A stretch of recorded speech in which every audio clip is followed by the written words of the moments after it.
los problemas más importantes que en general se ven con este tema de la adherencia al tratamiento es que no siempre queda demasiado claro para el paciente la importancia que tiene el cumplimiento del tratamiento tal cual le fue indicado por el médico. Las razones por las cuales esto es así son muy variadas. A veces pasa que el paciente no admite tener una enfermedad. La tiene, pero el paciente no reconoce que él es portador de esa enfermedad. Por tanto, si yo no reconozco que tengo presión alta, ¿por qué voy a hacer tratamiento para la presión alta? Si yo no la tengo. Esta es una razón. La otra razón por la cual los pacientes a veces no cumplen adecuadamente el tratamiento es porque se olvidan frecuentemente de la toma de la medicación o de hacer otras actividades como la dieta o la actividad física. Imagínense ustedes que tuviesen que tener este resorte así apretado durante todos los días, todo el día. Lo primero que van a decir, bueno, pero yo no tengo fuerza para mantenerlo, me canso. Y es entendible, digamos, tomar medicación todos los días, hacer dieta, etcétera, etcétera. Entonces hay que buscar alternativas que ayuden a los pacientes a mantenerse dentro del tratamiento. Estas son algunas de las actividades que fundaciones y asociaciones civiles hacemos para darle soporte a los pacientes, acompañarlos activamente en su tratamiento para que lo cumplan como corresponde. No porque seamos malas personas y querramos jorobar a los pacientes, sino porque en realidad lo que estamos haciendo es protegiéndolos. Porque las respuestas, digamos, las consecuencias de no cumplir adecuadamente el tratamiento tampoco están al otro día. De pronto pasan años hasta que se vean las consecuencias de no haber hecho adecuadamente un tratamiento. Y es como cuando a uno le llega una carta documento por debajo de la puerta, la abre y dice, bueno, usted tiene que pagar una multa por tal cosa, y bueno, ya vino la carta documento. Ahora lo que hay que hacer es responderla y tratar de ver cómo resolver la situación, pero bueno, ya llegó la carta. Entonces, esta es otra razón. Es tedioso, es engorroso, y es entendible que así sea, pero ahí está el accionar, insisto, de fundaciones y asociaciones civiles que ayuden al paciente a continuar con el tratamiento. Acá hace falta mucha creatividad y mucho compromiso. Y también hay otra C que falta, que es confianza.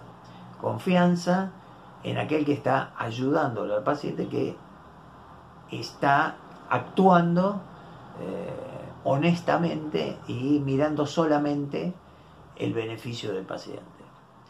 También es cierto que a veces el tratamiento no se puede cumplir porque hay cierto tipo de restricciones en algunos sistemas de salud, independientemente que dependan del Estado o sean privados, etcétera. No interesa. Hay sistemas de salud que para determinadas medicaciones tienen más dificultades para proveerlas, y bueno, esto puede ser también una razón para que los pacientes no cumplan adecuadamente el tratamiento. Y otra de las razones por las cuales los pacientes pueden no cumplir adecuadamente el tratamiento somos los médicos. Somos los médicos porque a veces no explicamos adecuadamente por qué tienen que hacerlo, cómo tienen que hacerlo, cómo, digamos, tratar de lograr que el paciente cumpla. Por ejemplo, si un determinado medicamento no tiene conflictos con las comidas, es decir, que el alimento retrase la absorción del medicamento, bueno, entonces, por ejemplo, una cuestión muy sencilla es decir, bueno, lo tiene que tomar 2 veces por día, perfecto, desayuno y cena, más o menos 12 horas de diferencia entre ambos, y entonces la medicación se asocia con la alimentación. Digo, esto es muy básico, elemental, pero digo, así como es esto, hay un montón de vueltas que hay que empezar a buscar para que el paciente tome la medicación y cumpla con el tratamiento integralmente y de la manera que ha sido indicado por el médico. Otro problema que suele suceder con la adherencia es que no es fácil medirla de una forma confiable. Entonces, cuando no hay una regla de oro, por ejemplo, si uno quiere saber cuánto pesa un paquete, lo pone en una balanza y ya sabemos que la unidad de medida es el kilo. Entonces la balanza ya está adecuadamente calibrada, uno lo pone sobre la balanza y la balanza le dice cuánto pesa. Esto no existe en la adherencia. La única manera de estar seguro que un paciente tomó una medicación es lo que se llama la observación directa del tratamiento. Alguien del sistema de salud tiene que estar delante del paciente cuando el paciente toma la medicación y asegurarse que no la esconda en la boca.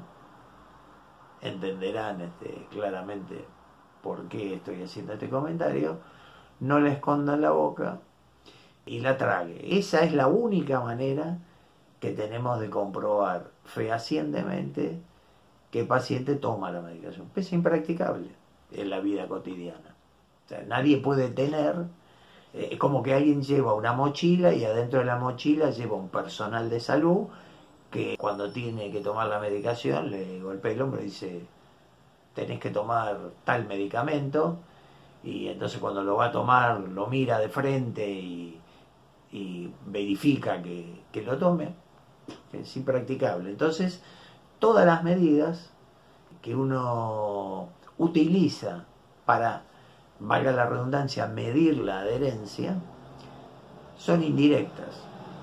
Los elementos que más se usan, dentro de lo que sería la poca precisión que tienen las otras mediciones, son cuestionarios que lo completa el paciente con una frecuencia determinada que la estipula en general el médico, y lo puede completar en papel y se lo puede entregar al médico en el momento de la consulta, o lo puede también contestar online y enviarlo por correo electrónico. Esto es de alguna manera, y hay algunos cuestionarios más específicos para algunas enfermedades, etcétera, pero esto es de alguna manera aquello que tiene un margen de error más chico que otros instrumentos de medición, como por ejemplo el dosaje en sangre de ciertas medicaciones que se reciben por boca, porque ahí el problema es primero la metodología para medir esa droga, y en segundo lugar también los problemas digestivos que puede haber que puedan interferir con la absorción de la medicación. Entonces sí, hay un sinnúmero de elementos, pero insisto, cada uno tiene su falla. Finalmente el equilibrio entre la precisión del elemento y la factibilidad de implementarlo a gran escala son estos cuestionarios en donde el paciente los responde, que insisto, los puede contestar en papel o online.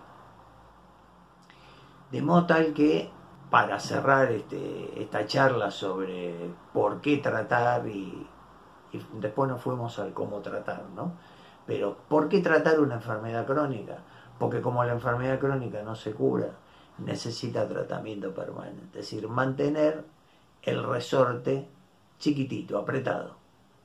Y es importante que ese tratamiento se cumpla adecuadamente, es decir, tal cual el médico lo indicó, y se sostenga en el tiempo. Entonces, hay una estadística en distintas enfermedades que dice que al cabo de 6 meses de iniciado un tratamiento crónico, solamente el 50% de los pacientes lo cumple adecuadamente. Y esto va disminuyendo lentamente hasta que al cabo de 6 meses más, es decir, alrededor del año, un poco más, un poco menos, la tasa de cumplimiento es muy baja, es de alrededor del 25% o inclusive menos.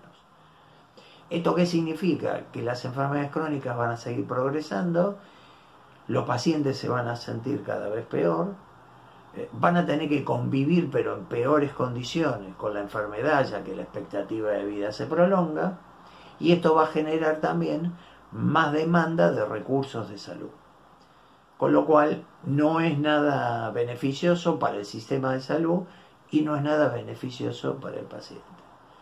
Y en algunos contextos tampoco es beneficioso para aquellos familiares o allegados a los pacientes en donde el tratamiento implica ir a un centro de infusión, por ejemplo, para hacerse la medicación intravenosa u otras cosas, o radioterapia, etc.